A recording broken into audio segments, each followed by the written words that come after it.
Today I'm sitting down with Josh Johnston, who is the CEO of Hydra, which is a consultancy that helps agencies scale. And today we're going to be breaking down how he started Hydra, as well as how he was able to work as the COO at Welling Media and was able to scale them from $30K a month all the way up to $350K a month before they got acquired.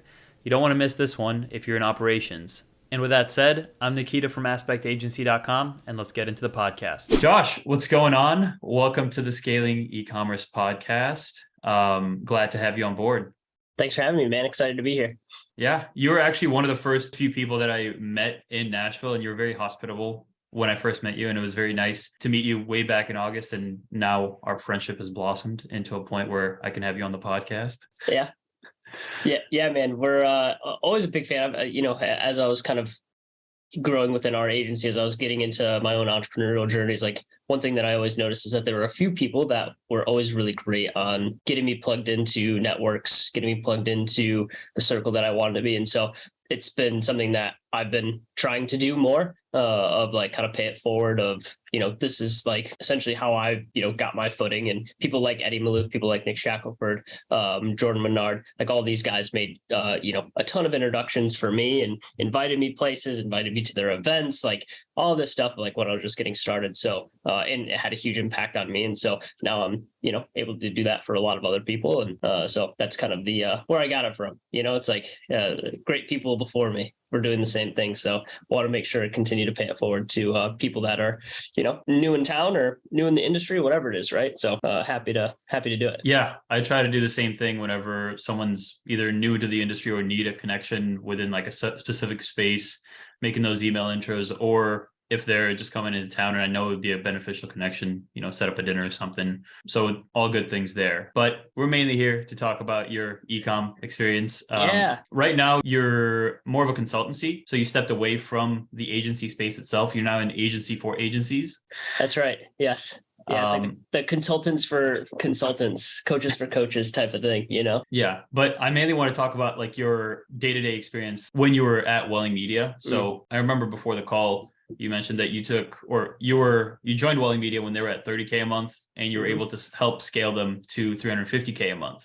So obviously there's a lot of sauce in between that time period, but how did that happen? Like, how did you even get to the point? I think you were in operations, right? Yeah. So I was the COO over at Welling Media, and obviously, like, I'm sure a lot of the strategies have changed now, when it comes to what is happening in e-com. Haven't been in e-com for almost over 2 years now. It'll be in January, will be 2 years of us starting the consultancy and stepping away from the agency game. But I stepped into the agency as a COO. And I remember coming from actually the fitness field before this. And I've told this story a few times on different podcasts and events and stuff, but I was actually in the fitness field before I even got into the agency space. I didn't even really know, like, I thought I was getting into like social media management. I thought that was what we were going to do, is like social media profiles. And that was actually one of the services that we provided, but I didn't really think that the North Star goal or the thing that would really grow us is going to be content creation and paid media. Like, those were going to be our main avenues that we traveled. And so when I came on board, and Chandler, who was the CEO of Welling Media, said, "Hey, I need a COO." I was like, "Yeah, that sounds awesome. I don't even know what a COO is, but I'm in because it sounds cool." Moved to Nashville, Tennessee from Grand Rapids, Michigan, and kind of took the plunge. Moved out here with my at that time my fiance, and didn't really look back. We just jumped 2 feet in, and at that time we were doing like $30K ish a month in the agency, and I was like a glorified social media manager at the time. So I was actually just running social media accounts for some of the clients that we did have, and then eventually, I kind of knew like the, I guess, very basics of operations. I literally bought a book that was How to Be a Chief Operating Officer. I remember it was like one of the first operational books, and it was it's so funny because it wasn't even a good book on like service-based businesses. It was more like, I don't know, something that was a little bit more like manufacturing oriented, and so it didn't have anything to do with actually running an agency. So but took a few tips away. And kind of what I've noticed throughout some of the books that I was reading at the time was, we have to get the founder removed from the day-to-day of the operation. And so that's what I started to do. And so, he was operating it solo for the first year. And then I came in at the beginning of year number 2 and was able to help him delegate some of the responsibilities of fulfillment. So we started taking some of that off his plate. And then as we continue to grow and land more accounts, and this is actually before we were just in e-com. It's funny because you kind of find your way into niches when you start an agency. We actually were doing like drone footage for like real estate agents. We were working with people outside of e-com. It was, it was a widespread, but a majority of our clients were in e-com. Eventually we niched down into e-com. But with all that being said, we started to remove Chandler from the day-to-day, hiring more people, hired a media buyer, hired a creative to help us shoot the content. And before you knew it, like we had him completely removed, and all he did was hunt deals and go after sales. And then after that, it was time for me to get removed from the day-to-day. So that was kind of our journey into starting to grow the agency, was one, getting our CEO removed from fulfillment, but two, getting myself as the COO removed from the day-to-day as well. Yeah, that's definitely the biggest thing that I experienced myself, was when I started to step out of fulfillment for the most part. And I started to see that, like, okay, I can now focus more on the sales side, the finances side, and everything else, that it's one less thing I have to worry about. And I can rest at ease knowing that these projects are going to get done. So it's always a great feeling. And I'm sure it's also a great feeling when you do the same thing as a COO when you were in charge of fulfillment. And then now it's like pass the baton off to someone else. So that's awesome. What would you say are some of the biggest mistakes that, operations people might be making that, obviously you want to delegate things, that's the big one, but anything in between the cracks that operations people might be missing? Yeah, 100%. So oftentimes there's a fear of delegation, and which is totally normal, but you have to be very okay with your team not fulfilling or not accomplishing whatever it is that you're passing off at the highest capacity possible. Like, you have to remember, like, when you started the agency, when you started whatever, like your brand, whatever it is, like whatever you're trying to delegate, when you first started, you made a lot of the same mistakes that they're going to make. And so you have to give them the opportunity to make those mistakes and help coach them through, hopefully faster than you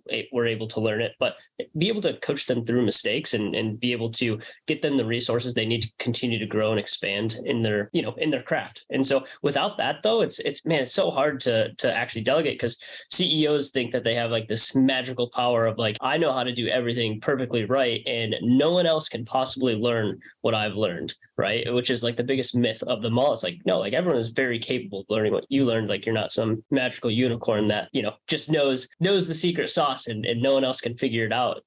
So it's like, you have to be okay with letting people make mistakes. And sure, sometimes you lose clients, sometimes you lose customers, sometimes the reputation takes a small hit, and that's where you have to do right by your clients and your customers and make sure you repair that reputation. And a lot of that can be mitigated through great systems, great operations, but there is a part of it where it's like, that's part of growth, that's part of expansion, is like, people are going to screw up, and in my opinion, that's okay. Yeah, that was the big sort of hurdle I had to mentally go over, is like, I was managing everything. We'll transition from a freelancer to like then hiring people on and delegating all that. And I had to see my employees sort of like fail a little bit. And I was like, okay, let's see how this goes. Let's see if we can learn from this. And eventually they did.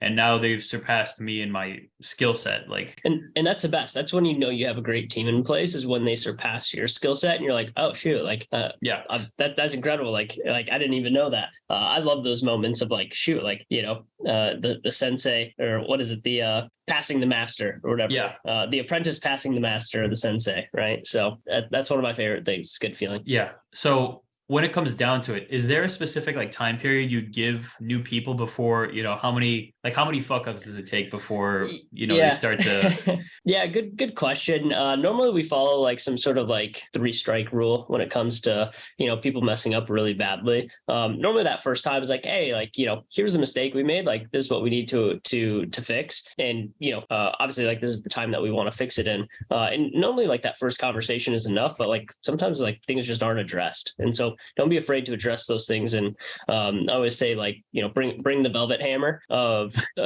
you do have to approach the situation. You do have to correct the mistake, but at the same time, like, you don't necessarily need to smack the person in the face and say like, hey, you're doing a horrible job, right? So for us, like, we always have like a 3-strike rule. So first time around, it's always, hey, this was the mistake. This is what we need to fix. This is what we need you to accomplish. If not, this is kind of what happens next. So obviously we don't want it to escalate to, the second strike, which I don't even think we called it strike. It was like, hey, like, this is what happens afterwards if we don't fix this, right? And it would be a pretty severe, mistake or something where it was like, for us to be able to do that, like if someone is like just making like a small mistake, hey, we would address it. And if we saw it like multiple times come up, then we would, start implementing like an action plan or performance improvement plan, something along those lines. So and if you don't have something like that for your team, it's hard to keep track of that, and it can sometimes become like an HR nightmare if those things aren't documented. So if you are going to put a performance improvement plan in place, if you're actually going to give something a little bit more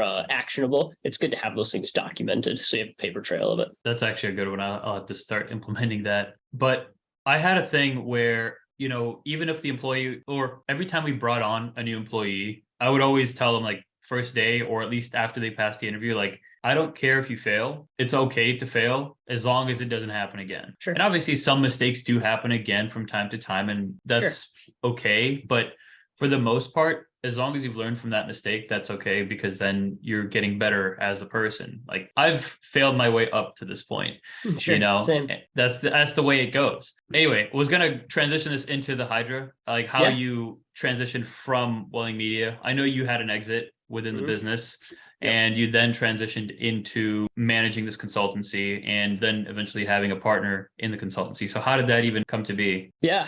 So after the exit and obviously there's depths to each of these stories for, obviously, Chandler and I are in a good relationship now, but there was a point during the acquisition that there was just a butting of heads, and we just didn't see it the same way. And so we had decided it was the best time to separate ways. So at that time, I was like, hey, I need to figure something out. Like, acquisition is not going to be enough for me to just stop working, right? But at the same time, I was like, hey, like, let's figure out something new to do, something good and productive. Well, I had actually done multiple like consulting workshops for people like Eddie Maloof. So Eddie Maloof, and if you guys don't know Eddie runs an agency called For Media Marketing. When he was about a 7-person team, it was like literally just his family. I remember all of them coming in there and doing a workshop with us because they wanted to build out a creative team. They had no clue how to do it. And so they were like, hey, we've been watching what you guys are doing. It seems like you guys are really, setting a trend here. We want to learn from you guys. And I remember them coming in and I ran an entire workshop for them. It was a two-day workshop. They came into our office and I gave them just the entire playbook, or I tried to give them the entire playbook that I possibly could. And it was so funny because we started with like things around culture, core values. And Eddie was like, the whole time he's like, okay, cool. Like, talk to me about the SOPs, talk to me about this, that. And I was like, guys, like, I don't think you understand. Like, if you want this thing to bang, like if you want this culture here, if you want this growth, a team that's diehard about where you're going, this has to be in place. Like, this is not an optional step. Right. And so I got them very on board with that. And it's so funny because if you ask Eddie today about that specific workshop, he'll tell you, he's like, it was easily one of the most critical things within our business that allowed us to grow to the point we are today, because we actually have a strong culture. Our team has values that they follow, and that has been a huge contributor to their growth. So with all that being said, I run multiple sessions like that. So Justin Kelsey from Vaxa Digital, a couple of other workshops as well. Like, people would actually come to us, do workshops, and we never really wanted to lean on the consulting side. I always really enjoyed it, but it was like just to make some extra cash, right, on the side. And so for us, like, I was like, all right, like, I kind of have a good relationship with a bunch of different agency owners. They know who I am. And I've worked with a few of them. And so after I ended up leaving the agency world, I reached out to a handful of these agency owners like, hey, I'm kind of starting my own thing. I think I'm going to run a consultancy. I called it 321 Pocket Ops, which in hindsight was like the worst name ever. The idea of it was like, you have operations in your pocket type of thing. And I was like thinking like, hey, maybe I'll be like a fractional COO or come in, do like some operations done for you. And so for the first year, it was just kind of exploring, what the heck am I doing? What is actually, like, what is consulting? Do I want to be a done for you service? Do I want to be a done with you? Do I want to be a do it yourself? Like, I didn't understand the consulting model. I actually started it and was like trying to run it like an agency. I just didn't understand how it worked. Right. And so eventually we got to a point of like, okay, we're going to do a done with you model. And we do a little bit of done for you. Just like if someone can't figure it out, like I'll just jump in there and fix it for them real quick. But it's mostly a done with you model, and that's what we kind of landed on. Eventually, we transitioned into a rebrand earlier this year, transitioned into Hydra, and then after Hydra, I brought on Nicholas shortly after that. Well, actually, I think Nicholas joined us before the rebrand, so he was very like in the mix from the beginning. So he was just someone I talked to about consulting and just figuring things out. And before you know it, he was like building templates for us. He was building curriculum out. And I was like, this is cool. I was like, dude, like you should let me pay you for some of this, because like you're putting in a decent amount of hours. So started paying him like $2,000 a month just to like help me with some random stuff here and there, which is like nothing. Like if you guys know Nicholas at all, he's a very successful past agency owner as well. Sold his agency, worked for the agency that ended up buying his agency, and was the vice president there. $2,000 a month for him was like whatever. But he was like super passionate about it, and he was really excited to do it. And then eventually he was like, hey man, like I'd actually be interested in like doing this a little bit more full-time capacity. He's doing like a private equity fund currently, and raising some capital for a few of his own projects. And so that takes some time, right? And so he needed something to fill his time, and now he does it full-time with us. I made him an equity partner in the consultancy, because you're doing like 40 hours of work for like $2,000 a month. I was like, this is insane. And so eventually we had the conversation of like, hey, what does it look like to partner together? And so we ended up partnering together, and yeah, we've just been honestly for the past year just working on product and service, right? We wanted to have the best product, the best service possible. So, you know, clients had great success, and they were getting something that they couldn't learn anywhere else, right? And so we wanted to just have an A-tier product, and that's what we've really been focusing on. And if you look at our growth has been great, but I mean, there are definitely a lot faster scaling consultancies, agencies, even our own agency was a faster scaling agency than what we're doing now. But for us, like we wanted to take a little bit different approach as far as like the speed of scale versus like churning clients and having it be like a really sticky service, right? So that's kind of the full scope and kind of where we're at today. But yeah, it started off as just like one-off consulting services with random agency owners that would just find us on Instagram and stuff, and it evolved into what it is today. It's funny that you mentioned that story with Eddie Maloof, because when I first heard about him, I think it was like in a group chat, and he was offering like those 4Media newsletters. Yep. And when I went through all of his content, it's been nothing but culture.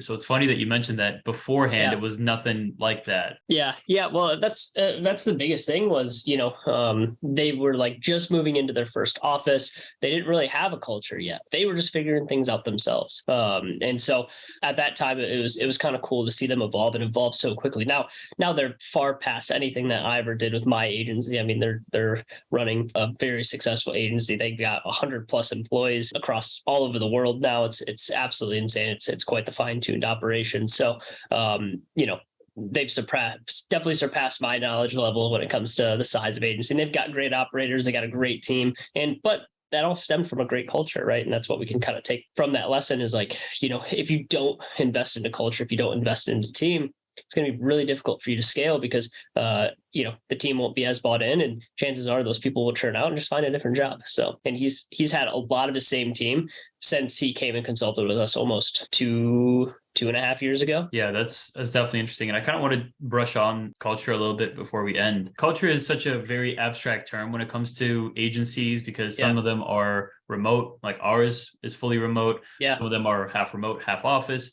So like, what do you think are like the most important factors when it comes down to the culture side of things? Yeah, you know, it's something that we're still even trying to navigate with us, because we're a fully remote team as well. So it's something that even we're still trying to navigate when it comes to like a remote team. But I would say if you had like, I can definitely speak on like the in-person team, because that's a majority of how much time I've spent in the workforce. If you would, like I spent time with teams that were internal, right? And so, you know, on that side, there is an energy about just being in the same room as other people. Like culture develops naturally through the people that are within your four walls, right? And so for that, like we actually didn't have to try that hard to develop a strong culture. We had our base values, and it was like the perfect example that I could give is like a sandbox, right? And like here's our four walls of the sandbox, and you can build whatever castle you want within these four walls, and our walls are our values, right? So it's like there's our core values. Like we can play within this sandbox, but as soon as we start going outside of the sandbox, that's when we, you know, tend to get in trouble, right?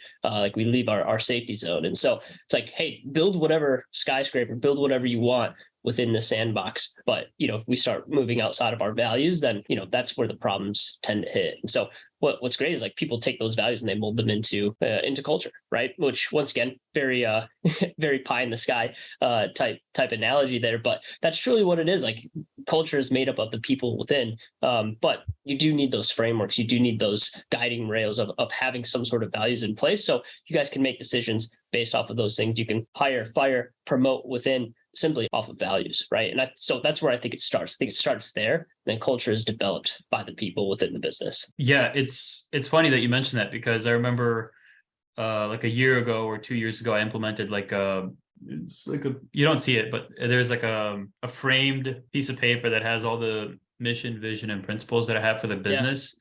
And I introduced that into my team, and they're like, okay, great. Like we reviewed it multiple times, and I referred to it here and there of like, hey, we need to work on clients first. Like everything is clients first, business second. And it's funny now, like that gets mentioned without even like any reminders, or whenever like a situation comes up, it's like, hey, I'm working on this because we need to get this done for the client first. I'll work on, let's say, renovating the website later, or I'll work on this later because it's not important because we have to get this done for Black Friday, Cyber Monday. Yeah, 100%. I mean, when it comes to values, like when you believe in them wholeheartedly and like your actions speak from them, people don't need a poster on a wall, right? It's like, don't get me wrong, like great to have, like if you have your core values on a poster or whatever, it's like totally cool, but it's more than just that, right? It's the day-to-day actions. And the best way to do that is obviously reflect on those on a regular cadence, but also if someone does a great job, reflect it on a core value of like, hey, this was an example of clients first. Awesome job, Nikita, right? Or when someone is making a mistake, hey guys, like we put this on the back burner way too long. This goes against our core value of clients first, right? It's like, this is why this client left us, is because we didn't put them first. Like it was not the priority, right? And that's one of our core values. And so we need to change that, right? And so that's essentially, like I said, we make all of our decisions based off of core values. And what's great is like, it doesn't leave you stagnant, doesn't keep you kind of guessing what decision you should make. If it aligns with your core values, it's clear yes. If it doesn't, it's clear no. Yeah. And I think that's a really good point to end on. So with that said, where can people find you, Josh?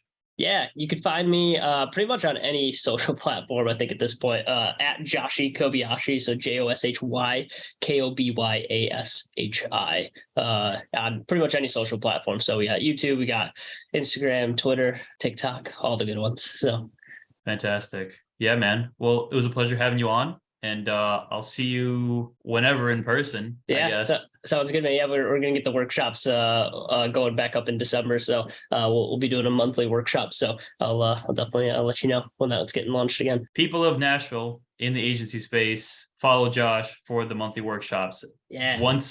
Once a month on Thursdays. Yes. So. Yeah. Once a month on Thursdays, we'll bring it back. I don't know which date it's going to be yet, but we're getting our December calendar kind of solidified now, and should have a good idea hopefully within the first week here. So fantastic, man. Well, I'll see you in the next one. All right, buddy. See ya. Thanks again for joining us on the Scaling E-commerce podcast. If you enjoyed it or learned something new, remember to like, subscribe, and leave a review. It really helps out with the algorithm. If you want email marketing tips delivered straight to your inbox on a weekly basis from yours truly, then check out the link below or in the show notes to subscribe and join my newsletter. If you're a D2C brand with at least 10,000 email subscribers and interested in starting a conversation to work together, then go to aspectagency.com and we'd love to chat with you. And if you want to stay up to date with anything email and SMS, just follow me on Twitter at Nikita Vakrushev or check the show notes for the link. With that said, I'm Nikita, and I'll see you in the next one.